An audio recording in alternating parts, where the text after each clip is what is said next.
Hey, how's it going, Jerry? Thanks for checking out the stream.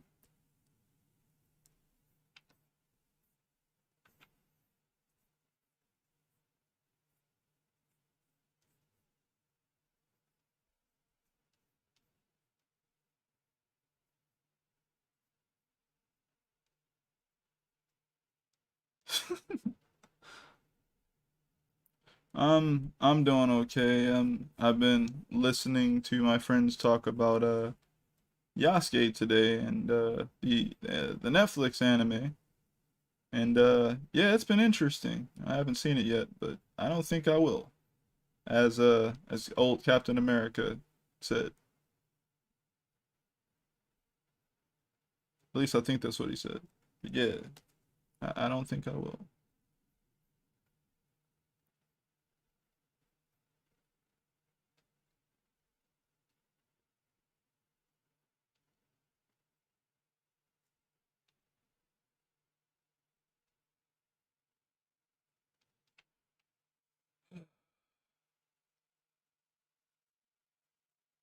I've seen that out there, but I'm more interested in Dota.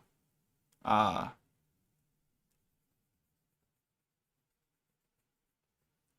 wait, is there a Dota anime coming out or something? Or you mean like, oh really? Oh, it looks really cool. Dota. Dota already came out? Okay. Might check that out. Consensus has kind of been on Yasuke, Jerry, that's kind of like, oh, I'm kind of interested in who this Yasuke person was. And then they watch episode one or two and they're sitting there like, so you're not really about to show me who Yasuke was. You just gonna do this. It's like, oh, okay. Guess I'll go read a book then. Like it's that feels like what's happening. The actual animations on Netflix. Nice.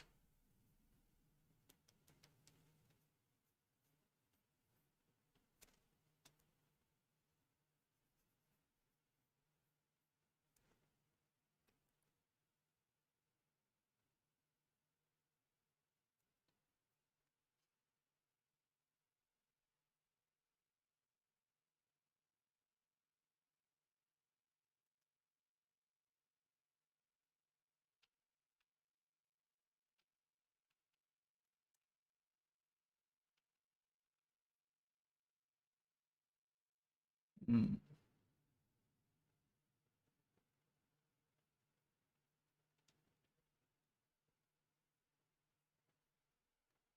I just can't believe that what happened when he only had 6 episodes to work with.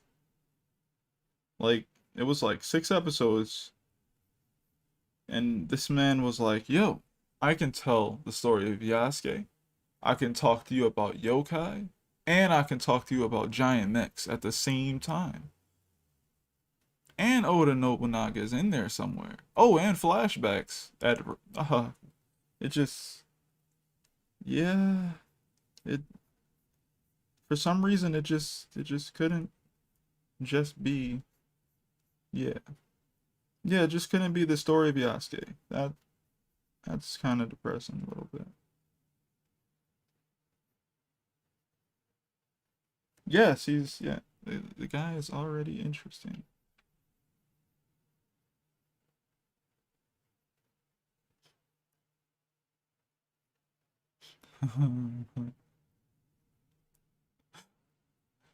Jerry's like, bruh, was it really that bad? Man, it got so bad that some of my friends just skipped the episode 6 and they just wanted to see where it was gonna like end, like how it was gonna end. So they skipped from I believe episode 3 to episode 6. It yeah, it was yeah. Have you checked out Cannon Busters, Jerry? That's a good question, I think. If you know what Cannon Busters is like, just imagine the same sort of deal, but shorter. Without yeah, like equally yeah, no, actually I've been busy. Understandable. He hasn't seen it. Yeah, you don't need to see it. bro. You can watch it though. I'm not gonna ever deter anyone from like checking anything out. Oh man, Los entered the into the chat. No, it's not. Oh man, it's like you go, man. Yasuke is the only recorded in history black man to be in a actual. This is not fiction. It's real.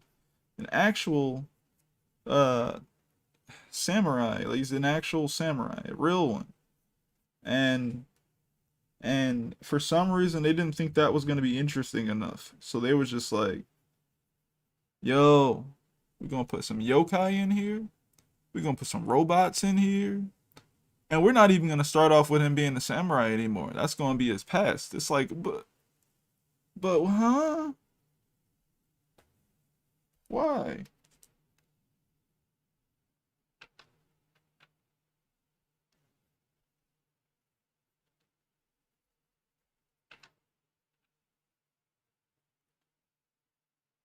Interesting.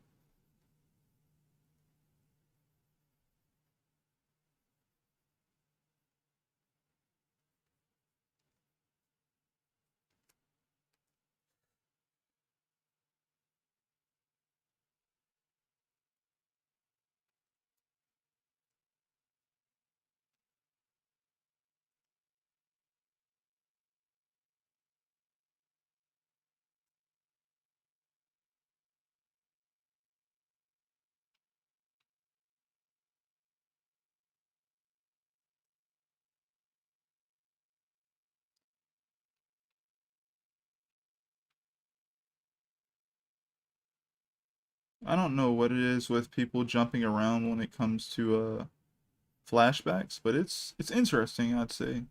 It's very interesting.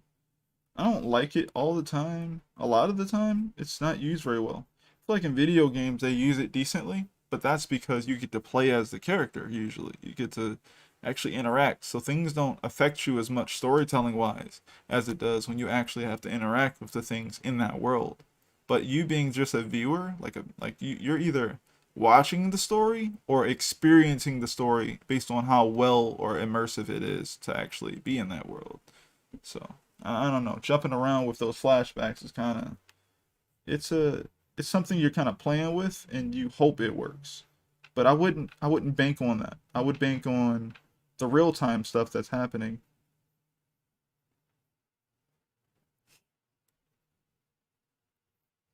Yeah, they really did him like that, Jerry. They really like imagine if they were like, hey, we're gonna tell the story of Jerry and how great of a person he was during the most interesting period in his life. Where he was a whatever. And then it's like, actually, why don't we tell the story of Jerry after that happened? And then implement like ghost bear ladies and giant mechs, in a place in a world where it didn't even need fantasy elements or mechs, let's place them there anyway. Oh, and here's the kicker, right? There's a lady who turns into a bear.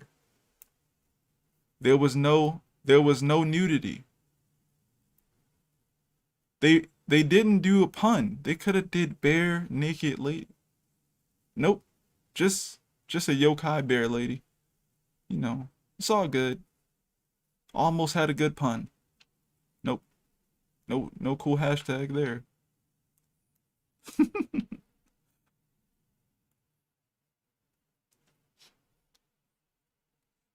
Yeah, it's like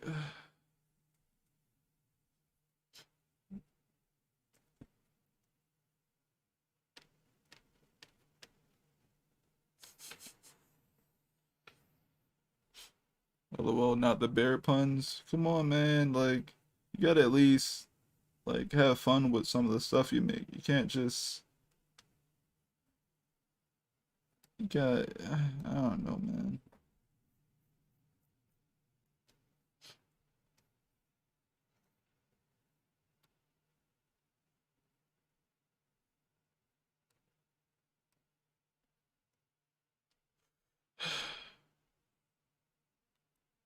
I just I know I'm not the greatest writer or whatever, but man, I just want consistent storytelling.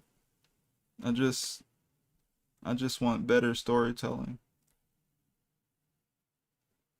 I just want something I can watch start to finish and just be like, man, that was actually good. I want to revisit this world. I want to, I don't when I watched his LaShawn Thomas had done I think he executive produced it, or he directed it. Cannon Busters, which I actually watched that. I haven't watched Yasuke yet. I'm hearing what my friends are saying about it, but when I watched that, I was sitting there like, man, there's so much in these episodes that I feel like, you know, it's convoluted. So much. They had like these. The main character has a gigantic mech car that had. I don't remember if there was a history behind this car or not, where he got it from. It just existed and it just did stuff. And it was just like, yep, that's the main guy's car. And my brain goes as a creative, okay, well, I guess I don't have to explain that. But a part of me is like, it's not, the car's not the problem. Everything combined with that is the problem, right? It's the car, plus the fact that they have these, like, okay, they know like a wasteland, but for some reason they have these clunky mechanical things that look like they cost more money to produce than actually what they do. Like, they don't, yeah, like maintaining those things would suck. They should just be broken down somewhere. It makes no sense that there are people out there that can fix this stuff everywhere. Like, it makes no sense. They live in this world that looks more akin to Trigun. But for some reason, there's these giant robots everywhere that definitely need maintenance. But it doesn't look like anyone is doing well enough mentally or financially to be around to take care of these things.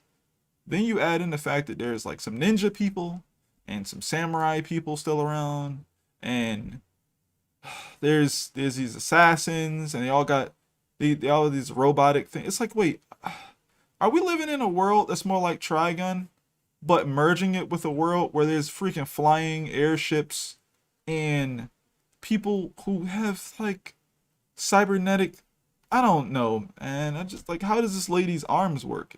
Is her mental, is her brain connected to something in her arms that creates some sort of laser type arm thing? Like, my brain is just like, it feels like someone like was looking at like Cyberpunk. You know, in Cyberpunk. Oh, hey Tavon. I'm talking about Cannon Busters, the anime. And if someone was looking at Cyberpunk, and the balance between Cyberpunk is usually uh the people on the top of society, as far as the class systems go, have more technology access than the people on a lower bottom of society, right? But that usually means if anybody has technology on the if you will, the poor man's side, it means they stole it or somebody's hiding out there.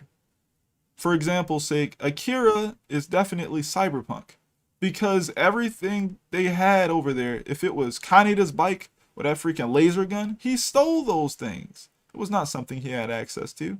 And the military had access to all those things, but he stole them and used them in those fights. Consistently, those kids just had regular dirt bikes that they had to actually maintenance and stuff like that. It was no super duper flying stuff. It was no airships.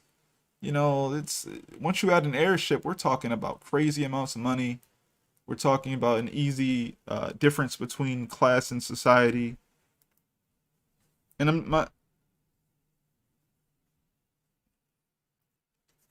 and when you do stuff like that, when you don't have things that make sense, you it takes you out of it. I would say it takes you out of it.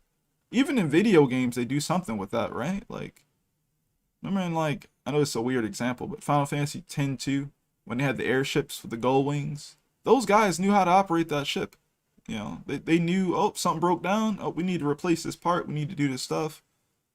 You mean to tell me, what is it, Philly the Kid? his car would break down and he would just it was something weird. He had to operate it with a coin, like a quarter or something. I was like, what? And then it would transform. I was just sitting there like, all right, but who's fixing it when it breaks down? Who actually fixing this thing? Oh, right, he had to actually get somebody on his team to fix it, which makes no sense because why wouldn't he be able to fix it since it's his car? Ugh.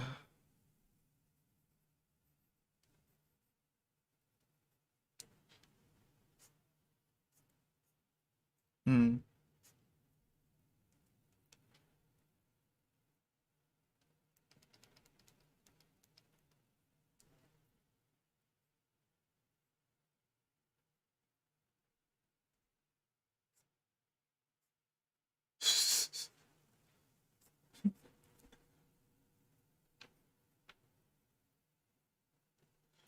Um, I apologize to any of my viewers who are fans of Cannon Busters and also Yasuke. I'm not there yet. I'm not ranting. I would like to see better content. And, uh, I just want to see better content. And I'm not saying as a creator that I'm better than anyone or anything like that. I just, as a viewer, I want to see better content.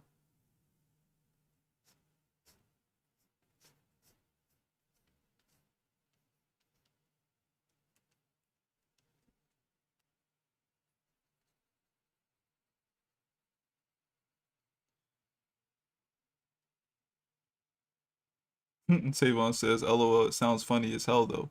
It do until you sit down to watch it and you want to have a good time, and then you're sitting there and you're really like, "Wow, this might not be the best use of my time. I could watch something else that's funnier or more exciting or more cohesive."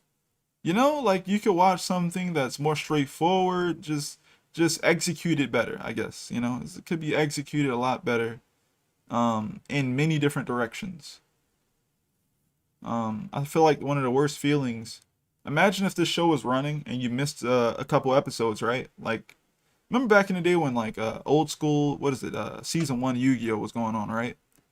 And you know, old school season, you know, of Yu-Gi-Oh was kind of, you know, whatever, right? But it was entertaining as heck. If you missed an episode, you could jump right back in and they'd do the whole uh last time on Yu-Gi-Oh, right? Like, and it would make sense. It would be funny. Like, oh snap, Mokuba got kidnapped again. Like Kaiba, you know, had to beat up some of the guys who stole him. He almost gets him back, and he has to duel some guy. You know, and you know, and he pulls out the blue eyes white dragon, and he disintegrates them. You know, but they don't actually die. It's just a visual effect, right? And then something else happens right at the end, and you're like, oh, okay, they about to lead off of that. In Cannon Busters, it never felt like that. It was like, see, what had happened was main character gets caught up in a town where nobody exists except ghost people, and then some supernatural element thing comes out of nowhere with no real lore behind it, and tortures him mentally for like 3 straight episodes, and then he just disappears because something just it's just like, but where did he come from? Why is he there? What's the lore here? Does it have anything to do with the actual story, the plot? No, he just existed for that episode. What? Why? But why? Because hmm.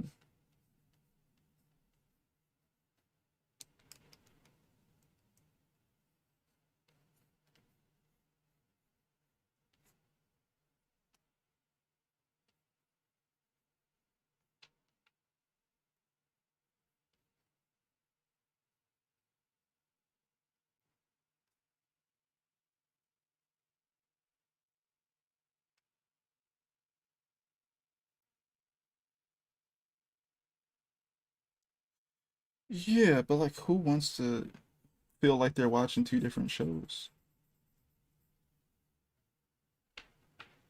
This man said I gotta catch the whole. I'm not ranting, bro. I'm just discussing.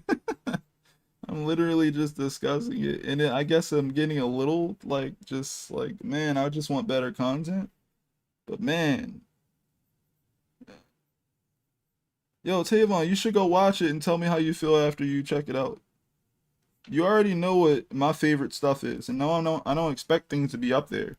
But here's a cheat code, right? I don't expect anything to get up there easily. But man, I feel like at this point there's a track record where you can like see it where it's possible to make something similar. Like we are merely intellectual discussing commoners trash. Yeah, yeah. Like one of the things I come back to is like, man, I would love to get another uh Cowboy Bebop, right? That's that's just something I think about. If I didn't check out Cowboy Bebop now, someone could have been like, yo, you should check out Cowboy Bebop, right? It's been like, what has it been like? 20 years, 30 years, whatever it's been. Cowboy Bebop has not waned in quality. It's still good. It's still great. I could have watched it back then, forgot the whole thing, came back, rewatched it again, been like, man, this is good. Why is it good? Because it knows exactly what it's trying to do. It stays on point. It stays on point consistently. There's actually a theme that sticks everything together in that story, no matter what's going down episodically in there. And that is that every character is being haunted by their past to some degree, and the main characters, when you first meet them, don't know what to do about it, so they run from it while they're encountering other characters who either they may even die in the episode, who've chosen to not run from their past. They've chosen to do something about it. That's the thing that sticks everybody together. It doesn't matter if it's about some guy who was an experiment and became like a freaking Looney Tunes character and can just do all types of crazy assassination stuff. And it doesn't matter if it's about that. It doesn't matter if it's about crime syndicates. It doesn't matter if it's about Jet's old people we used to work with, or a drug that's being smuggled on the market. Every single character has those things that tether them together, including all the main characters too. Like, you guys remember there's an episode where Ed was playing a chess match with some old dude in like a shipyard type place where something was going on with the gravity or whatever it was. And there was hardly anybody in there alive. But he was sitting in this room playing this chess match. And he was having the time of his life because he finally found somebody who was worth his skill. And that was like the main thing. And Ed was losing because Ed was like, what the heck? This person's so good. We'd never seen Ed struggle to do much of anything with like her mind. So to see her struggle against someone in chess was funny. It brought it there was some heart to that episode, if you will. And a lot of episodes in Cowboy Bebop are filled with characters that basically feel alive, doing realistic things, even if they feel wacky or whatever. The blaxploitation episodes happened, and it didn't feel crazy. It wasn't bad. It wasn't like, oh, the black characters here look really weird, or they look like Mr. Popo or something like that. Someone watched these films and made their own interpretation of those types of characters in their interpretation of things in Cowboy Bebop, and it worked. I don't know. I want it to be possible for people to make content as good as, for me, how it feels to watch Cowboy Bebop. I'm scared for another Cowboy Bebop because we might end up with a Boruto. Oh, you mean where something comes out good or decent, and then they go and they basically make a cash cow, and they start making a part two when nobody asks for it? I'm okay with that. We need to create another Cowboy Bebop in order to get another Boruto. I'm okay with that. Give me more. Give me another Cowboy Bebop, please. I can disregard the Boruto part of it. I'll be alright. As long as other people see it as possible, then we can keep doing it.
I actually think I want to draw another fan art of Lulu.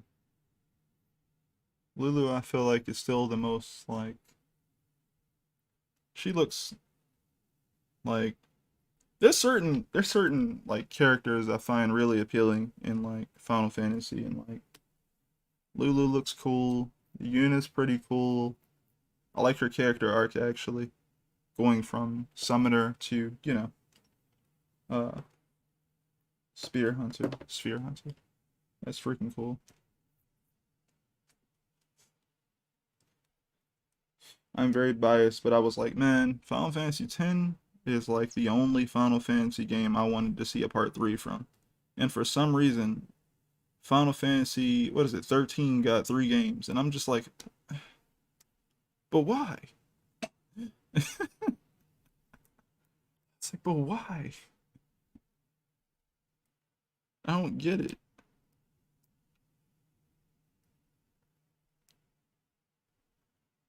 Also, the Sphere Hunter thing was such a good concept. Like, the fact that it literally is like, you're out here, how does it work again? They're like digital connections.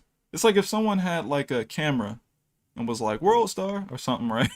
I'm just imagining, right? It was like we're gonna do World Star, but you get to experience what's recorded on this, basically.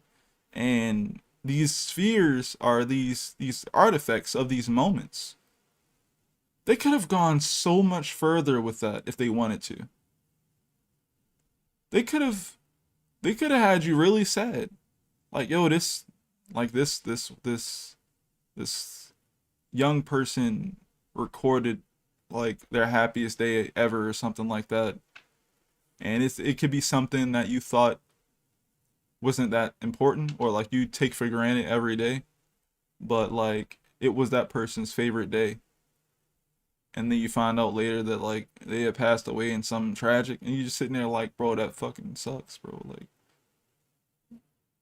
that was their best day, and it was a day, it was something that I do every day, that I take for granted, you know, which would be like a Final Fantasy-esque thing, but also harken back to something that works in reality, because people do take for granted some things that they can do all the time versus some people who can't do those things. It works in both ways.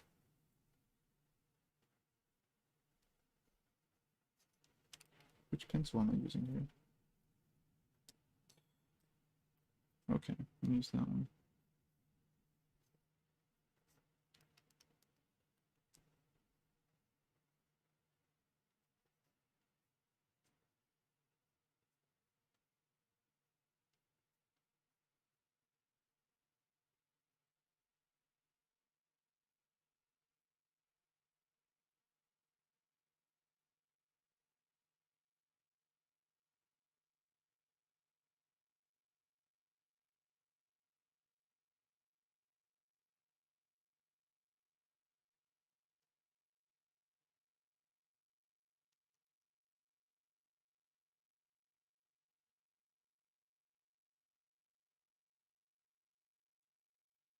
Why don't why don't guns kill people in Final Fantasy? Um, because that would make it too easy. And also, people in RPGs are built different. They have this thing called a life bar, and the life bar is really just it's a giant. The life bar is it's just a giant shield. All right. So no matter what you get hit with in like usual video games, the reason guns don't kill you in one hit is because the life bar is really just a shield, right? So when you finally beat all the life bars, which means you beat all the shields, that last hit kills you. See? There you go. I came up with that on the spot.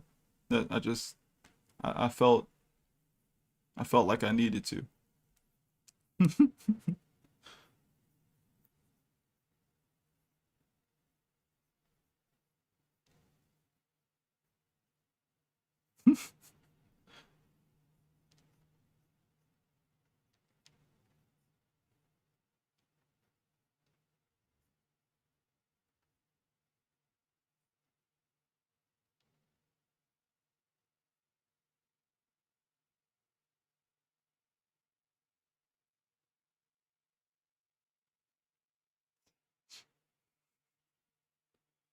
It's funny.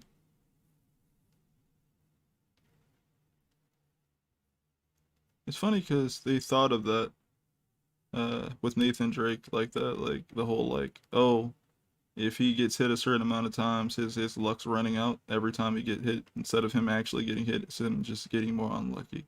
That's funny that they thought about that.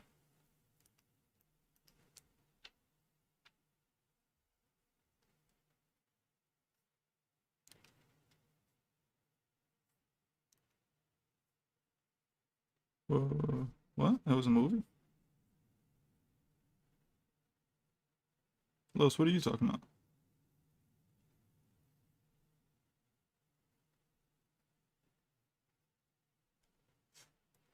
Oh yeah, if you put it on the highest difficulty, yeah, you're not ain't no luck. But Rex in Final Fantasy 12 got stabbed, put in the hospital, where he later died. Yo, I don't even remember that character. Who got stabbed in Final Fantasy 12 and had to go to the hospital where they died? Rex? Oh crap.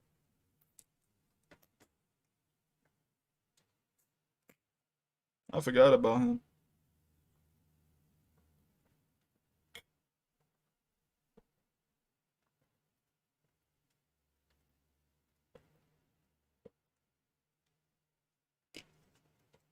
He must have been the weakest guy. Hey, hey man, you know, as crazy as One Piece is, there's a guy, there's a person in there who died to a flight of stairs. Just saying. Yo, just saying. Oh yeah. Oh yeah. There's a person in One Piece who died to a flight of stairs, and they told that man, hey, like real humans can easily die to things. Like it ain't all sweet out here, alright? Like we can slip and hurt ourselves and die. It's possible. So yeah, and I was like, you instantly grounded the story some type of way. You found a way to ground the story in this part. It was like, wow, wow, it's, okay.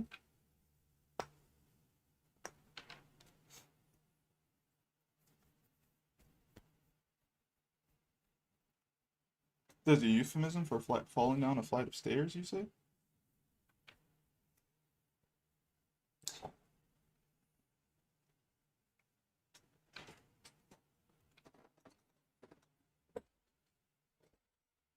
I'll lose my mind if that's real.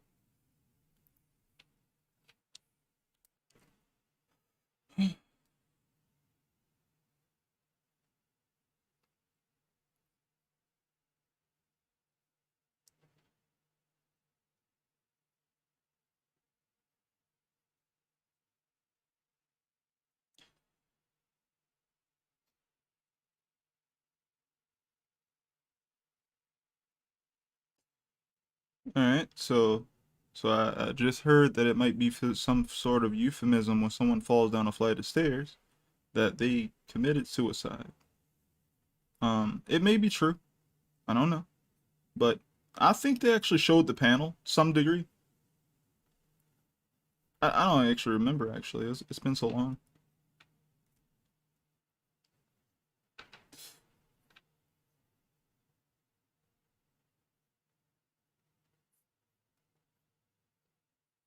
Yep, it still grounds the world. Yeah.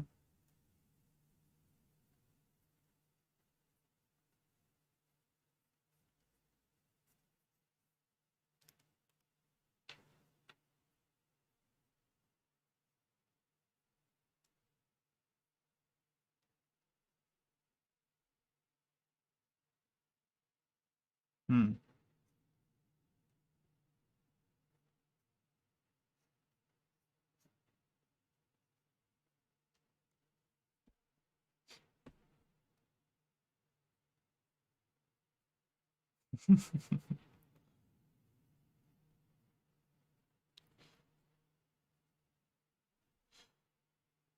Yeah, One Piece is great.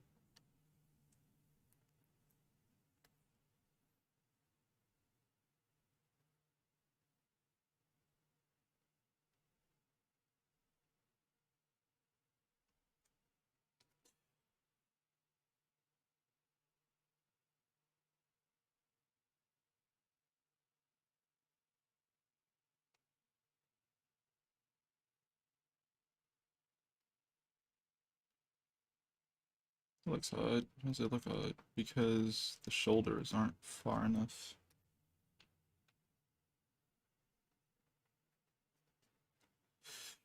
Anyone anyone have Tagashi's number so I can ask him when Hunter x Hunter's coming back?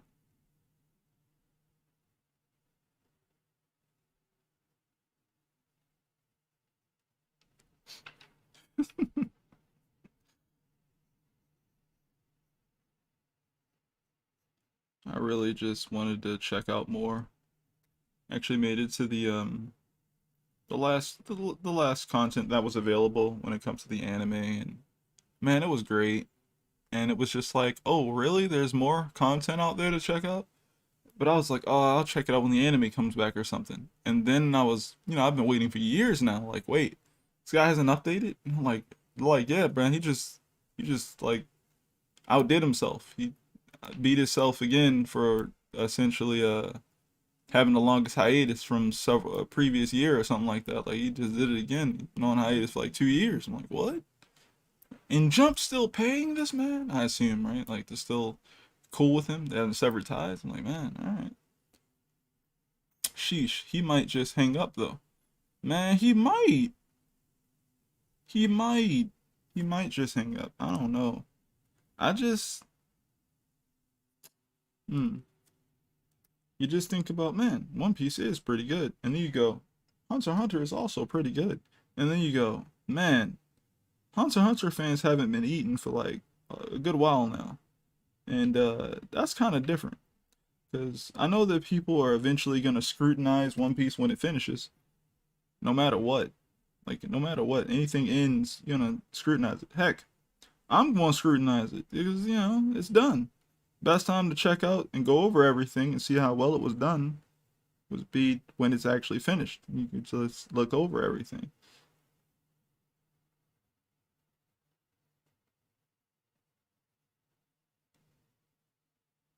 Ooh.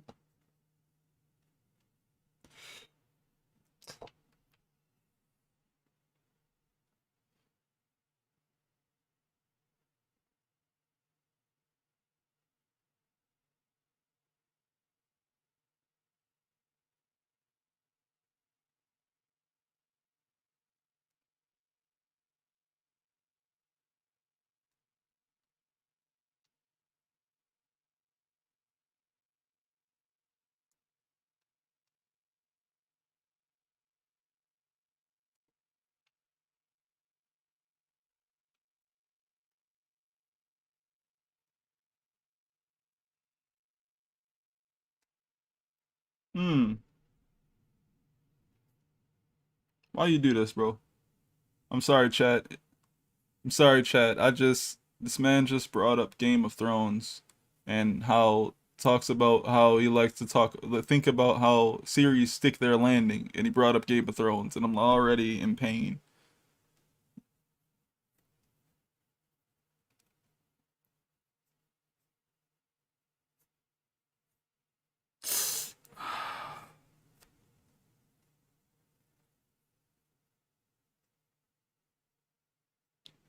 That's not true. You can watch early season of Game of Thrones and then go, man, I wonder. You show it to someone who never seen it and go like, man, I wonder how they're gonna get to the end, and then you just turn it off, and then they'd be like, wait, doesn't it have another season or two? And you just look at them in their soul and go, nope. Like, but I can look it up on Google. Nope, it never came out. What do you mean? There's a trailer for it and everything. Nope, never came out though. What do you? There's two seasons. Nope, it never dropped. That's that should not be anywhere near the same sentence. We're not gonna talk about that though, cause it's already done. Man, you mean sticking the landing in Game of Thrones? Yeah, I know, right? Like, oh man, it's so it hurts so bad. You know how many ideas I had going into that last? Yo, you know how you? Sorry to talk a little faster. You know how cool it was when we got to the corridor part and it all came together. Remember that part? If anyone's ever seen that part, When you get to the Horridor part, if you know what I'm talking about, and you just sitting there like all that time, that's what they were doing. That's why it's like that. Oh my god. That's so good. I didn't see it coming. I never saw it coming the whole time. And now that it's here, I'm like, dang, dang, right? It was a good moment. And then you get to season 7 and 8, and you're just sitting there like, man, I wonder how they're going to reveal this thing about the Jon Snow. I wonder how they're going to reveal it. Man, I came with so many cool concepts, man. It was like, nope. Then also, I think it was the dragon, right? Remember when the dragon got taken over by the White Walkers? I think is what are they called, the White Walkers? Yeah, yeah. I just thought it was all right. Yeah, so it is White Walkers. So yeah, I thought I was okay. So he's gonna breathe ice, right? No, he just shoots blue fire. But I'm like, their whole thing is ice. It's the story of ice and fire. That's it's a song of ice and fire. Isn't that what the novels, the first one's called at least? Why? So so why wouldn't the dragon that's been taken over by the White Walkers, who is usually all the way in the snow area, who has like these ice spear thingies or whatever the heck, they're like, the whole thing is ice. Dang it! Why is he not shooting ice? I don't. My brain is. I say why. Then number two, the biggest thing I was annoyed with was the whole Jon Snow reveal thing. Like, like he just talked about it, and I was just like, wouldn't it be cooler if, since you already put this woman through consistently being nude on the screen here, why don't you put the guy through that and make him get burned? But he can't be burned because he's a part of a certain bloodline. So, what a great way to reveal that. Oh my god, he just got hit by this dragon and the dragon didn't burn him. And he's sitting there naked. And it's like, wow, what a great way to reveal this thing. And it's like, nope, we're just going to talk about it. It was so uneventful, man.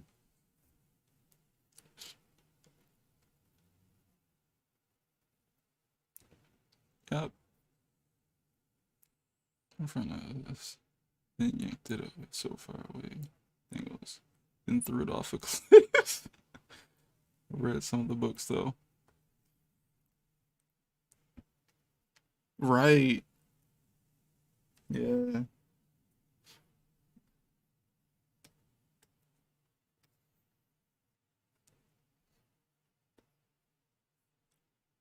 Hey, look, another pun that could have been stark naked. But no. No. Couldn't do it. Just couldn't do it. And it's crazy to me. Stuff like that be happening in media, and it just, how do you fumble the bag? How do you fumble it so hard though? How?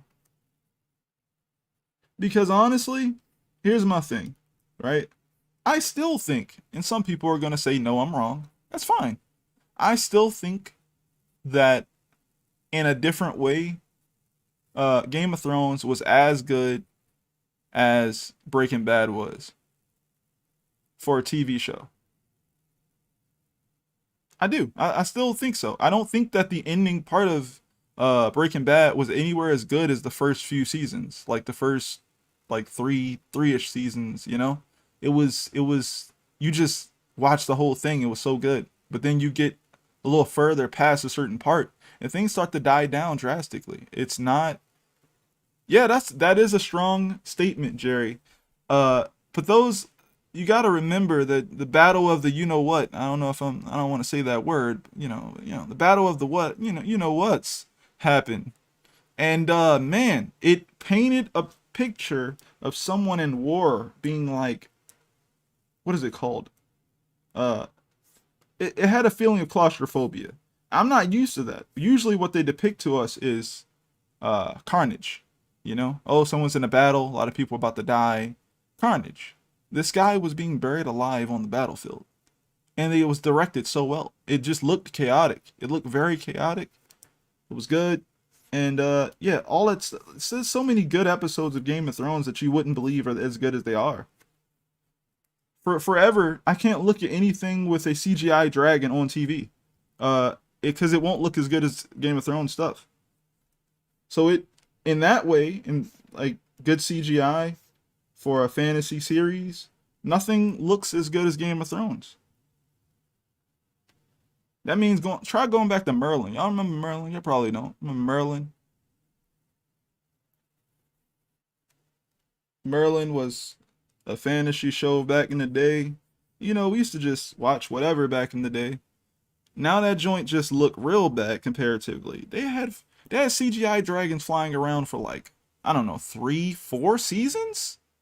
Right? Just flying, eating stuff, killing stuff, burning stuff, right? Like just flexing the little CGI muscles, man. And it was great to just see. It was riding them and everything. The only other dragons that look as good as the ones from movies. So already changes the game. And when it comes to a TV show, looking is like good. It was also very watchable until the last two-ish seasons, you know, like it's a little iffy, you know. Just think about the fact that, you know, they've been saying this mantra for like forever, the whole show, right? What y'all remember what it was? What it was?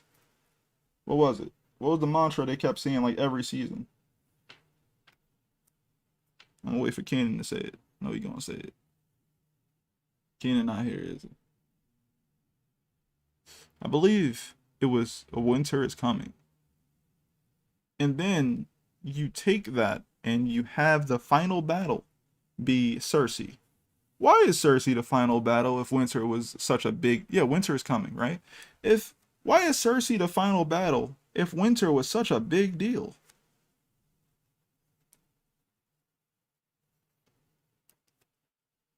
It makes no sense to me. Like why after that battle were they like, yeah, we gotta go fight Cersei? Why? We should have fought her first. Why should we have fought her first?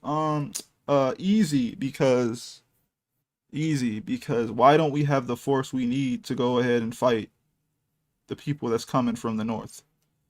Like what, like you know the White Walkers. Why don't we have that force? Like, is that fair to like this land? Essentially, all these people on it is trying to survive. That you just gonna sit this one out? You're just not gonna engage? All right, fine. We're just gonna force you into a war, and if we win, we just take the people we can to like fight the war or something. Like I just don't like the idea of her being last. Like she's that important.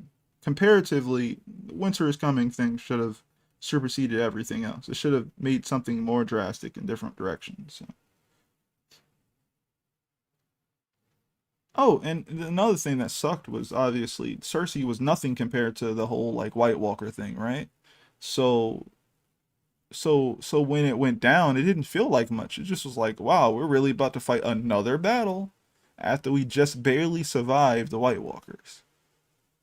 Like the lore was almost completely done. We knew whose son was this and that and all this other stuff, and it just felt like the end of the story had already happened. You're just watching the downfall of it or something.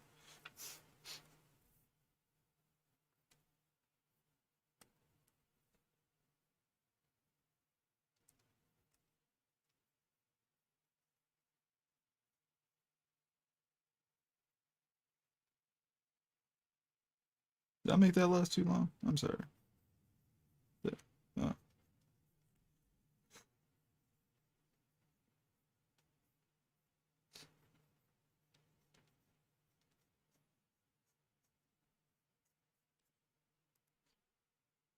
You know who stuck their landing? Cowboy Bebop. Remember when he said Remember when he said bang and then he died?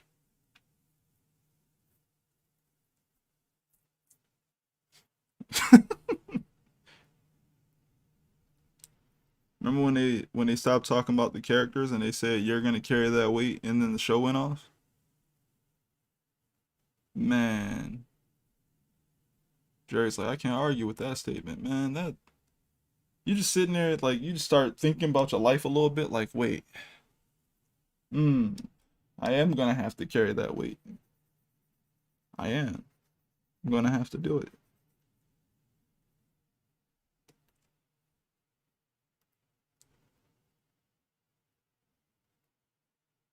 Dang, remember when like Faye and Jet were the only ones left on the ship, and they're the two biggest ones who never really liked each other that much?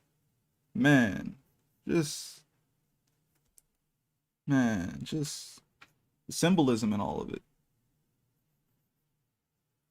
Remember when Ed realized that her father was still out there, and like even though he was dumb and like had like pushed her to the side or for was forgetful or whatever it was, at least he was still alive. She chose for herself because she was still young and she still had time to go and like find her father, and like left them because like there was nothing for her really there anymore. Like there was like no real reason to stay. Even though you as a viewer may have like liked her character and how she bounced off of them, it made more sense for her to go be with her freaking parents or a parent. Like, man,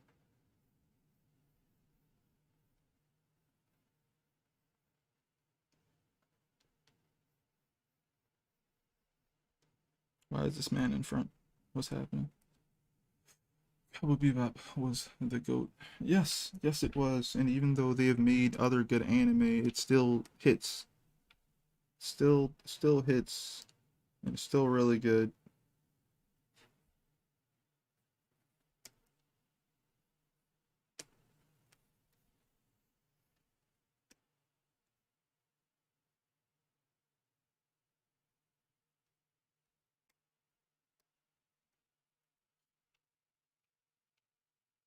But yeah, how's it going, Austin? Just talking about how I just want to see better content or better storytelling uh, than what I'm currently seeing out there. I guess this, to some degree, started off with a discussion on the new anime from Netflix called Yasuke, which I honestly haven't seen yet, but I've heard people talk about it and seems to be up the same alley as Cannon Busters, except it's shorter. You said her father was a literal madman on a fool's errand. Yeah, right?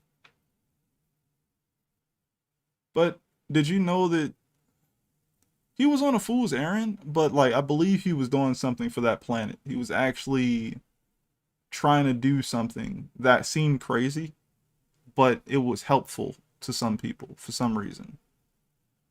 So,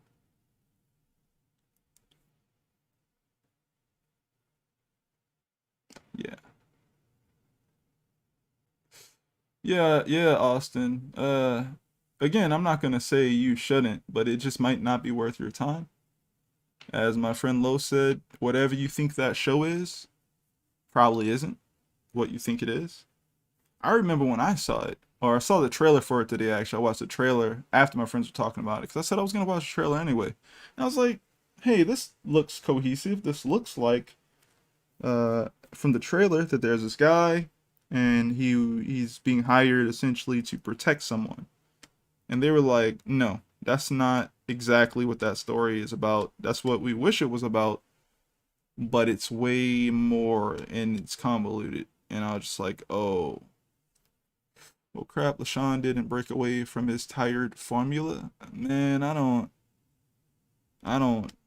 man, people seem to love Cannon Busters, and I just was like, I'm just gonna stay over here type thing.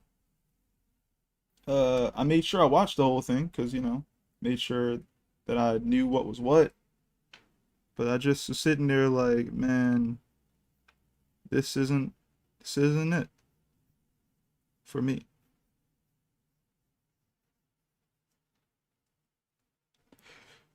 You said he was mapping out craters when there's a meteor falls like every day. Right, right. Mapping out craters. Well, that is kind of crazy, right? There is a meteor fall every day. So he was basically like he would literally ride out to wherever there was going to be a meteor. But the good part was if you lived in a place, even if there was a meteor, falling every day, he had to travel really far to get to where that site was because they weren't dropping like they weren't, it wasn't like rain or something like that. It wasn't like everywhere all the time. It was like every day there was at least one or two or something like that, right? But if you had a map of where the craters were, you would know where you step essentially. You would know where, there was a crater, so you'd be able to avoid that area. You know, Cannon Busters annoyed me. Yeah, Cannon Busters was crazy to me. It was like so much going on, and I just wanted to enjoy it, but it was just too much going on. It didn't, it didn't, it was like, hey, person who's working on this thing, you have a budget for 12 episodes. And they looked at it and said, well, I'm going to treat it like I'm going to fit in like 2 seasons and a half of content here. I was sitting there, I got to the end of Cannon Busters, and I was like, why was all this in here? If I had only 12 episodes to work with, I'm going to pick one central group of characters who are going to be quote unquote the villains, you know?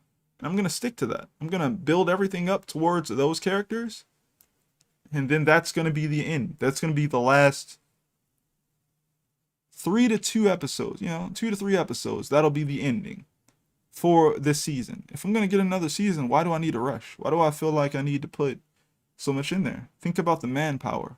If I only have a season or 12 episodes to work with, I don't actually remember how many episodes. Someone's gonna have to tell me, but I believe they had 12 episodes for Cannon Busters. And I was just thinking to myself, if I only have that much to do, like that much to use, then I'm gonna use my space wisely. I'm gonna get the guy who creates the character design work to go hard in that department. I'm gonna get anyone else who's free to look over all the plot stuff and go, does this make sense? Then I'm gonna have the people who go over who's free to look over the storyboard stuff and go, does this make sense? Is there enough movement here? Does this visually make sense? Is there anybody on camera who needs to be moving and looking alive? Are they making, like, if someone saw this, what question would they ask about anything here that we could visually change or make better because whatever, like, I just don't feel like, I feel like everyone's kind of doing too much, and because of that, no one can quality check it correctly. Yeah, Sam was OP, invincible, but aloof. Sam in Cannon Busters probably the best character in Cannon Busters.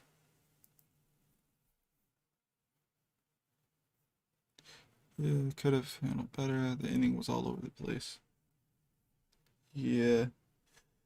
And then there was like this whole, I am not even going to get into this too hard, but it was this whole thing about like, if you pay attention, you can see he's wearing his influences on his sleeve. That's not a bad thing, but like at the same time, you shouldn't want to recreate your influences to such a degree. Cannon Busters. Now, from what I remember, there's a show called Die Buster that came out some time ago.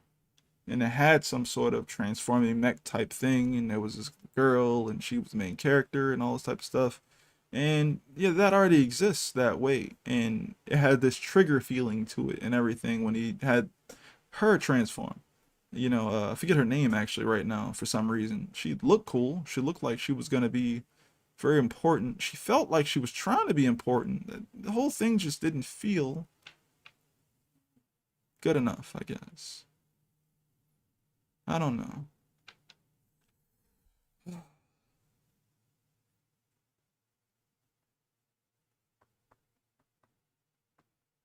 Something makes me wonder. Um, if LaShawn had been given more episodes. No, no, no. Actually, reverse that. Because what I think he was trying to do was create a modern classic anime from like the Toonami era. That's what it felt like it was trying to be in my head. Like that's what it could possibly have been in my head. And then I go, if those directors had the same budget and they had the same limited number of episodes, what would they have made? Would it have been better than Cannon Busters, or would it have been worse, or the same? And I lean towards it being a little better, if not a lot better. I don't see it going worse. I'm thinking about stuff like Outlaw Star, right? Like you got Gene. I think his name was Jim. You got Jim. You got Gene. You got Melfina. I think her name was. I have not seen this show since I saw it like the first two times. I haven't seen it in a long time. Just remembering. Uh, I don't remember the lady who used the sword name. I don't remember anybody else, but like I think about that and I go, yo, would that show work with a limited thing? Like could they possibly go like this is how many episodes you're gonna have? Would it be good or bad? Like would it be fine? And I'm just like, I honestly believe they would be fine. They just wouldn't be able to do all the stuff they want to do. But they would find a way to get from point A to point B. Like they would be like, okay, well, are we gonna get a season two? Is it possible? Okay, what if we aren't gonna get a season two? Is it possible that we can end the show or at least tease the possibility of there being a season two? Maybe the teaser will create enough buzz where they'll give us a season two. Ah, dang it. Yeah, Aisha. Aisha was great. Ah, the lag. I meant in Cannon Busters. There was one episode that actually felt like it had a message to it. My favorite episode of Cannon Busters was when Philly and what's her name? Casey. I think it was no, it was Philly. I think it was Philly, Casey, and I forget the other lady's name, the robot lady. But he was talking to them like, yo, you got to be able to roast your friends or they're not your friends. If you can't make fun of your friend, then y'all not real friends or whatever, you know? And I was like, wait, this is great. This is good writing here. This is finally something that doesn't feel like it's a ripoff of something else. It feels genuine. This is something people do. And other than that, everything else was very plot driven. It didn't feel natural. But that moment in that show was probably my favorite moment in Cannon Busters. It's like, no, you gotta make fun of me. And she's really having a hard time trying to make fun of that man. And then she's like, oh, wait, you mean I don't have to hold back? And then she started going too far. And then he got upset. He's like, yo, you're really taking this too far. Like, I thought we was friends, bro. Like, that was good.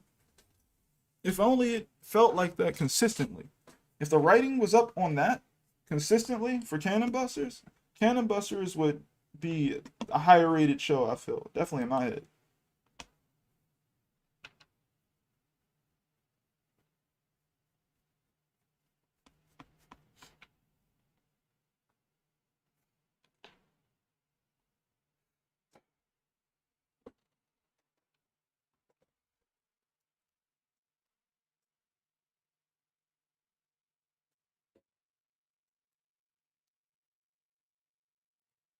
So Boondocks level dialogue. See that's another thing I think about. Like Boondocks is great because it was written very well consistently. Every episode of Boondocks I hear took so long, which Sony or whoever was running the show was upset because they were like, "You're taking too long writing the episodes or whatever." Aaron McGruder, it's taking you too long, and it's like, but don't you want a good show? I'd rather have a late show than a rush show.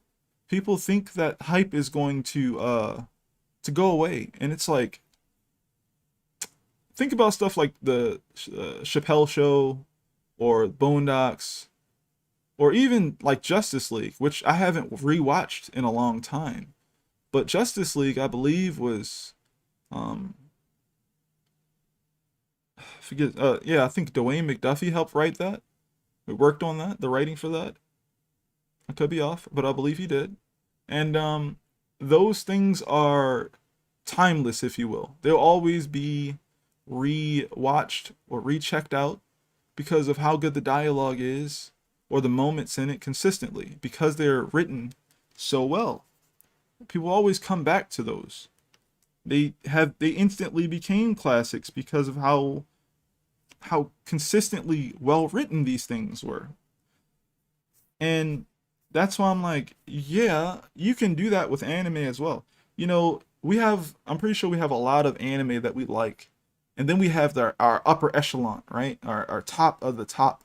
Some of our top anime have such good written dialogue that it's just they're just nowhere near the other ones underneath of them. They're just all the way up there. Like, yeah, these ones, yeah, I'll always like recently, yeah, in the US definitely, and even in anime as well, right? What would I put up there as far as like writing goes, right? I already know the everything the number one US, or one of the number one US rated anime of all time is Full Metal Alchemist, right? That's the one people like to put up there. Like, oh, Full Metal's up there. Like, that's the one. In Japan, they have an isekai problem. Yes, but guess what I believe the top isekai is right now? I want you to guess. Whatever you say first, I'm going to respond and tell you the answer. And I'm not even caught up. I'm not even caught up, and I feel like I know what the top isekai is. All right, you said Shield Hero. I'm gonna say no to that, and I'm gonna say ReZero. If you checked out ReZero, at some point you're gonna feel it. You're gonna be like, wait a minute, wait. I was laughing at this show's concept for like, I don't know, uh, let's say 6, 7, 8 episodes straight. And then around the end of the 8th episode, you're gonna realize something. Wait a minute. Wait, the dialogue in this show has always been good. I just was too busy laughing at the concept. I was too busy laughing at the main character or what he was going through. But you realize that the show has always been written very well, consistently. And then you're like, wait, is this what I'm about to get every episode? And you're like, it already told you that because it was 8 episodes straight of how good it was written. And then you get past episode 13 and you just sitting there like, there's no way they're going to be able to keep doing this, are there? And you just keep watching it and you start realizing this show, dialogue-wise, puts so many shows to shame. ReZero. ReZero. My friend Otto says that once you check out ReZero and you just, even if you finish just season 1, you start looking at shonen like they're just saying gibberish, like they're saying nothing. They're just yelling stuff and talking, whatever, you know. They don't not saying anything with real substance or anything. Man, this man Subaru was yelling and crying with tears in his eyes, and it didn't feel like an anime moment. It felt like genuine pain, and I was just silent because I felt it, because I saw what he went through. And man, some of the characters, that's why the writing's so good. ReZero really bought it home last year. Yeah, it kind of fell off for me towards the end. I think it really made that comeback that we were needing. I only watched season 1, and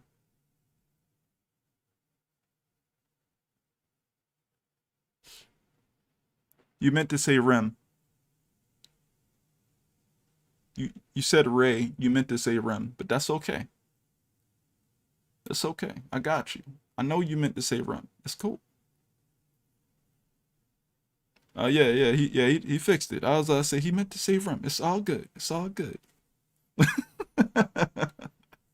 It's all good. I was like, I don't know who Ray is.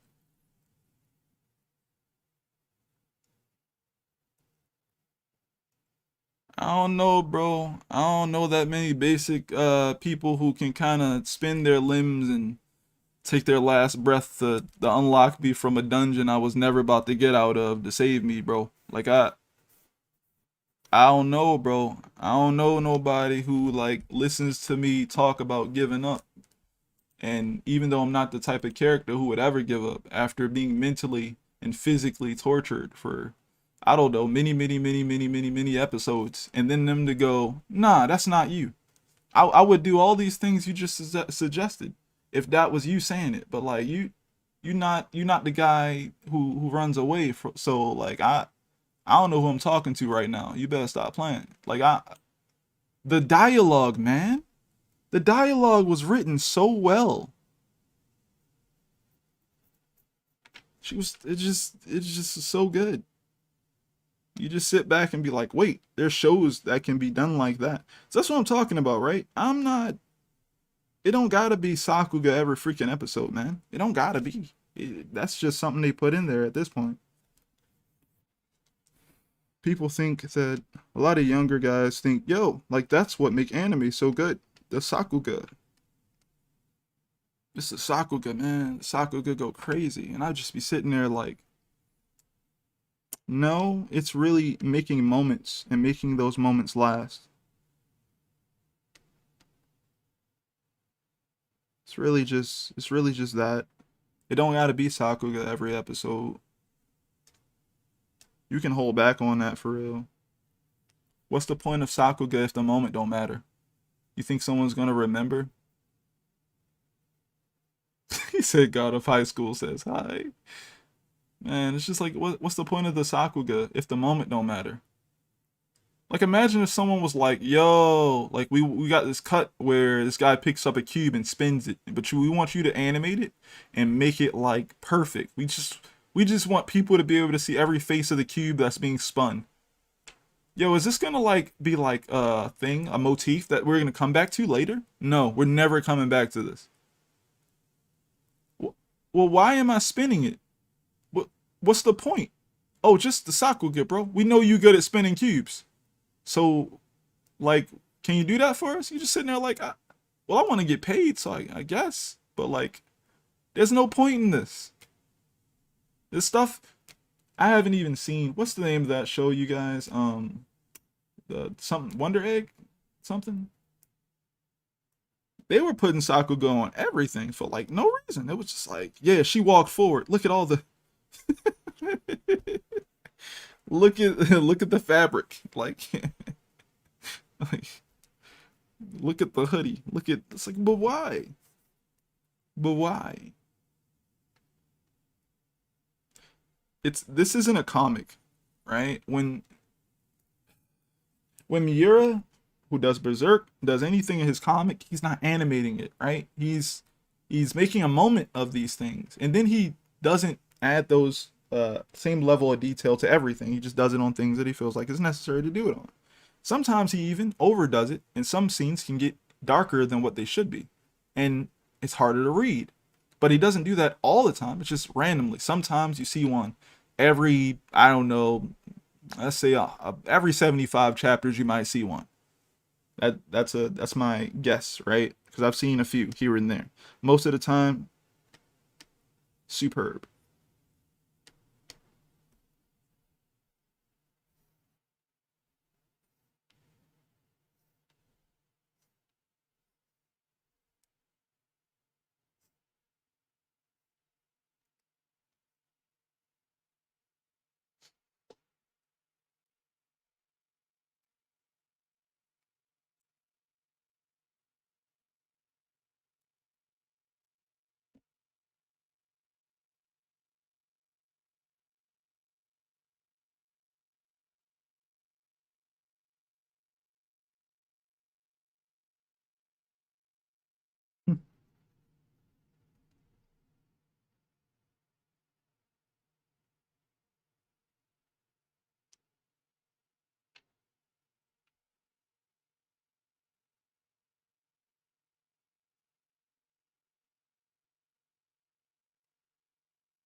Yeah, Berserk,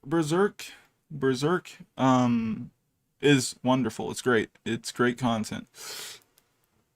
I feel like it's one of the greatest manga ever created. You know, it's one of the greatest comic books ever created. Um, its middle of its story is huge, right? When we talk about good storytelling, we're talking about the middle of the story. We're not talking about the beginning. We're not talking about the end. We're talking about the middle. If you don't make the middle interesting, no one gets to the end. So, so like whatever Miura did with his middle, man, it's fantastic. Like I remember Kai kept talking about I don't know if Kai is here, but I don't remember. Okay, word. I remember Kai kept talking about how he keeps thinking back to this one moment in Berserk where this guy, it will never finish cry emoji, where this guy essentially had gotten he sacrificed so much, he gotten so tall that he couldn't even recognize his soldiers like underneath of him, and it was just like he was just like, what are these ants at my feet? Oh well, guess I'll just step on them. And it was just like, yeah, he said, where are my men? Where's my armies? It's like, yeah, it's crazy. Like he couldn't even perceive humanity anymore. He just was like, what are these ants though? What are these ants over here? Whatever, I'll just kill them. Like, out of here. He just steps on his freaking armies. It's like, oh my god, like it's a play on the understanding of power. To do that, Miura used scale. He said, yo, this guy's gonna advance so crazy in power, he's gonna eclipse the sky. Eclipse the sky so much looking down. He's like, yo, where's my armies? He couldn't even perceive how powerful he gotten. And by doing so, he destroyed all his armies in one step. He's just like, yeah, what are these ants? Get out of here. Like, what? But the scale on that page was crazy. Like, man, the scale on the page was just different. And I remember that stuff, man. Like, yo, like that was a real moment in a comic, that really happened. That was really cool. As far as storytelling goes. It's really cool.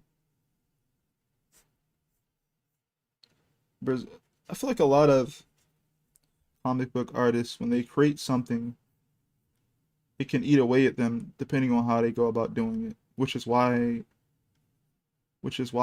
I think it's another reason why Berserk goes on hiatus. It's another reason why Vagabond will probably never actually continue past what it did. I feel like it finished, though he made it whereas though it could finish or feel like it finished. I also feel like fans are kind of weird for anything that have action in it. You put some action in your comic, and everyone just shows up supposedly for the action, not for the story. I think the craziest thing that I've ever heard was I consistently hear it both of these artists get the same thing of, yo, Berserk art has fallen off, bro. Like I remember when Berserk was like this, now it's like this. Miura's falling off. That man can't draw much. He can't draw as well anymore. He just can't do it. Um, Yo, Takahiko Inoue's falling off. I remember when Vagabond looked like this, but now it looks like this. This guy's falling off. Can't really draw that well anymore. And I'll just be looking at that stuff. I look at the pages, I look at the layouts, and I'm just like, where? Where'd they fall off? Where? I really be looking like they draw different now, yes. Most of the time when you consistently draw, you figure things out. And you go, do I need to do this? Does it matter if I do this? You know? What actually works here, what doesn't? It's a consistent refining process. No one is going to keep doing the same exact thing because no one's going to consistently be on model. That's why if you guys ever seen those, this is a chapter 1 of One Piece or something, right? And it's like, this is what Luffy looked like when he first drew him in chapter 1. And it's like, yeah, that's what Luffy looked like. Yeah, right? And then it's like, this is what Luffy looks like a chapter freaking 700. And it's like, yeah, he evolved. The crazy part is, think about it from like every 50 chapters. There's little small things that were changed every 50 chapters or so. Because every time they drew them, they got faster. They learned what worked in the design. They knew what they wanted to change. They changed the design slightly over time every single time they do it to create the new, better version for themselves that they wanted to kind of create for that character. Which means when you create a design, it works, but it could work better. You just don't know how to adapt the shape language yet until you have to keep drawing it. Then you realize who you're drawing, who they are, and who you want them to be in the mind's eye of the people checking them out. And you refine your design until you end up with the current one you're drawing. It's just, why do you feel like people's stuff need to stay consistently like on model, like they're in an animation studio or something? Oh man, that's sad though. Like, how are you not going to adopt new methods? Exactly, man. I think it's because they don't understand the time taken on each page. Oh yeah, that's because the time taken to read a page is what, good old 45 seconds when there's no dialogue but a decent amount of panels. But if there's a decent amount of dialogue, I'd say about a minute and some seconds, something like that. It could take several passes. It could take over a week to create all this content, and people, read it quickly. And that's not a bad thing. That's how it was meant to be consumed, unfortunately. Kai, what did you say? You say something? Oh, so this man yelled no in the back.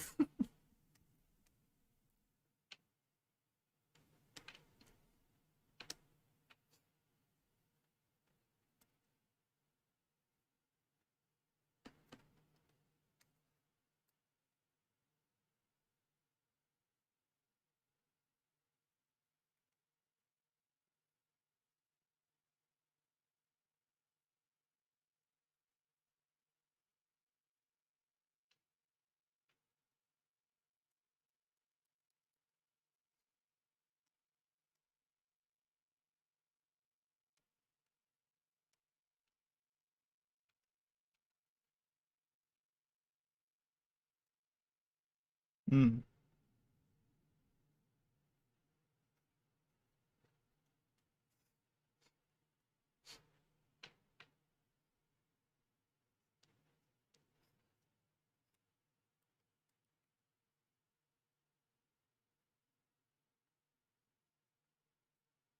Mm.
Yeah, yeah. I mean, Hirohiko Araki is a great example of style changing over time. Each and every part feels like he learned something new, and then he was just like, I have to make changes because he's like, I don't feel like I need to draw people as buff anymore.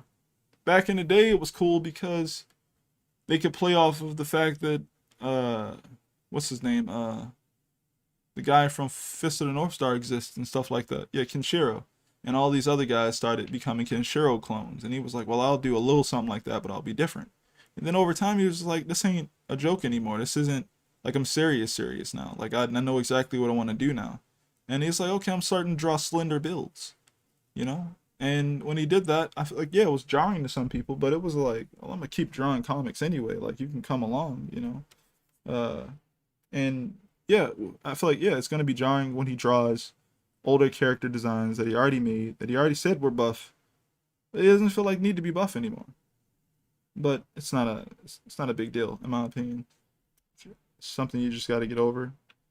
I feel like Jolene and her cast fit perfectly with that change.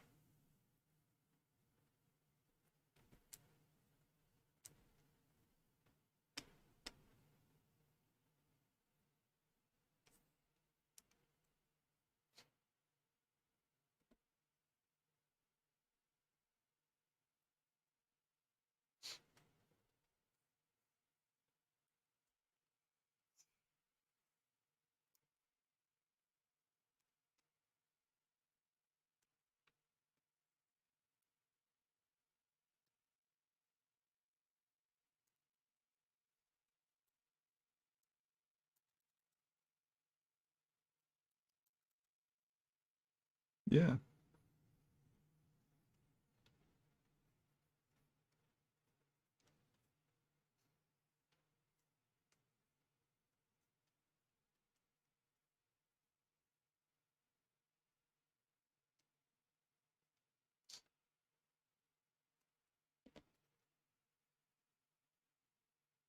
Hmm.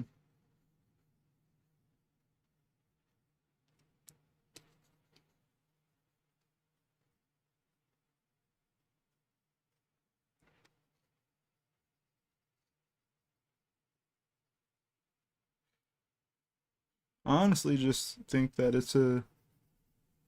That's why I practice as much as I do. I always wanted to believe that I could possibly be able to practice and also get work done at the same day.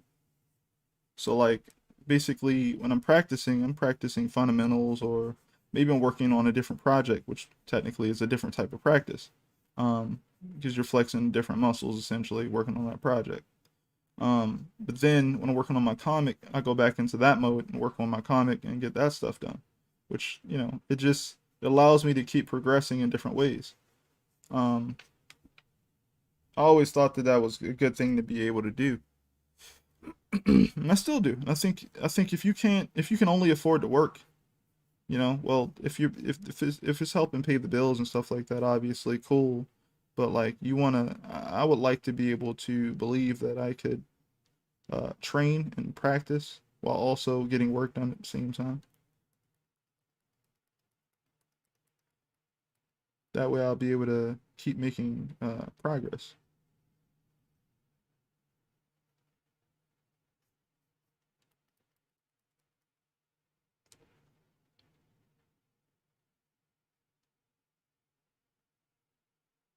Nice.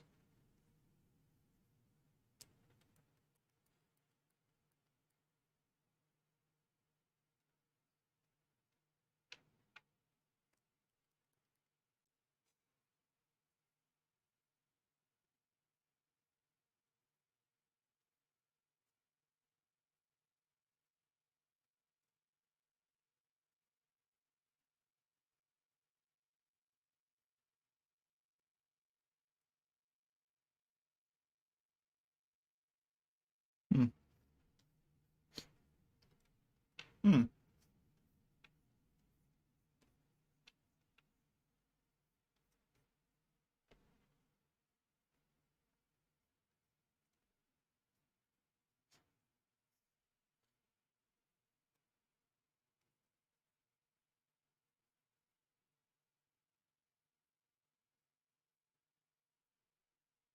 Yeah.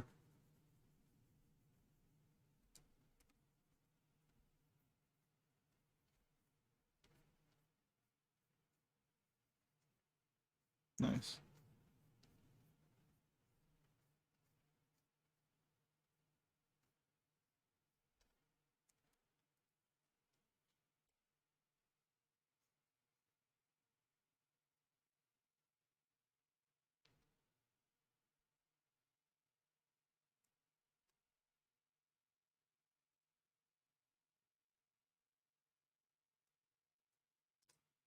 So chat after uh talking about Cannon Busters and talking about Yasuke, I was like, you know what?